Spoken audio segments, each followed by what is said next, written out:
রাজধানীর নয়াপল্টনে বিএনপির কেন্দ্রীয় কার্যালয়ে যাওয়ার কথা রয়েছে প্রধানমন্ত্রী ও বিএনপি চেয়ারম্যান তারেক রহমানের। আর এ বিষয়ে খোঁজখবর রাখছেন সহকর্মী আরিফিন শাকিল। তিনি অপেক্ষা করছেন আমাদের জন্য। আরিফিন, প্রধানমন্ত্রী কখন নাগাদ যাবেন তাদের এই নয়াপল্টনের কেন্দ্রীয় কার্যালয়ে, এবং নিশ্চয়ই আনুষ্ঠানিকতা আছে সেখানে প্রধানমন্ত্রীর এবং তাদের, যেহেতু বিএনপি চেয়ারম্যান তারেক রহমান তার যাওয়াকে ঘিরে কি আনুষ্ঠানিকতা চলছে জানাবেন?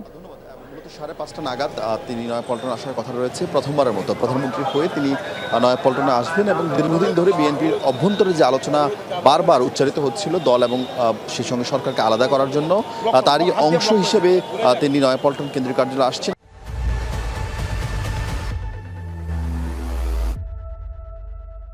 বিএনপির আপনি জানেন যে অঙ্গ এবং সহযোগী যে সংগঠনগুলো রয়েছে সেই সংগঠনগুলোর দীর্ঘদিন সেই অনেকগুলোর কমিটি মেয়াদোত্তীর্ণ, এবং সেই কমিটিগুলোর যেমন নতুন করে করার এক ধরনের তাগিদ রয়েছে, তেমনি সংগঠনকে ঢেলে সাজানোর জন্য সাংগঠনিকভাবে সারা বাংলাদেশে একটা বার্তা দেওয়ার জন্য যে দল এবং সরকার আলাদা, এবং সেই সরকার দলকে সাংগঠনিকভাবে শক্তিশালী করবার জন্য যে ধরনের পদক্ষেপ নেওয়া দরকার সেই পদক্ষেপ তারা নেবেন বলেই মূলত আজকে তিনি এখানে এসেছেন। এবং অঙ্গ এবং সহযোগী সংগঠন যেগুলো রয়েছে তাদের যারা শীর্ষ নেতৃবৃন্দ রয়েছেন তাদের সঙ্গে তিনি আলোচনা করবেন। এবং নয়াপল্টন বিএনপির যে কেন্দ্রীয় কার্যালয়, সেই কেন্দ্রীয় কার্যালয়ের দোতলায় মূলত চেয়ারম্যানের জন্য নির্ধারিত একটি কক্ষ রয়েছে। সেই কক্ষেই তিনি অঙ্গ এবং সহযোগী সংগঠন এবং মহানগর নেতৃবৃন্দের সঙ্গে তিনি আলোচনা করবেন কীভাবে দলের সাংগঠনিক যেই কর্মকাণ্ড সেটা গতিশীল করা যায়, এবং সেই সঙ্গে দলকে আগামী দিনের যে চ্যালেঞ্জ রয়েছে সেই চ্যালেঞ্জ মোকাবেলা করার জন্য দলকে সুসংগঠিত করা যায়। এবং যারা সরকারের অংশ হতে পারেনি কিংবা নানানভাবে অনেকে মনোনয়ন পাননি, যারা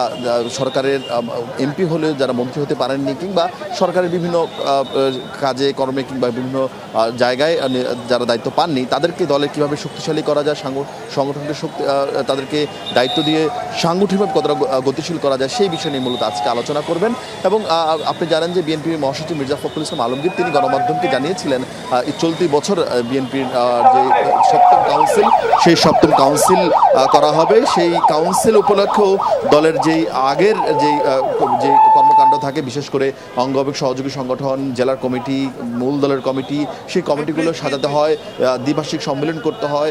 সেই কর্মকাণ্ডগুলো হয়তো আজকে এই সকল বিষয়ে আসলে আজ এখানে যাওয়ার পরে আলোচনা পর্যালোচনা হতে পারে। ধন্যবাদ, আপনি বিস্তারিত জানাচ্ছিলেন আরিফিন।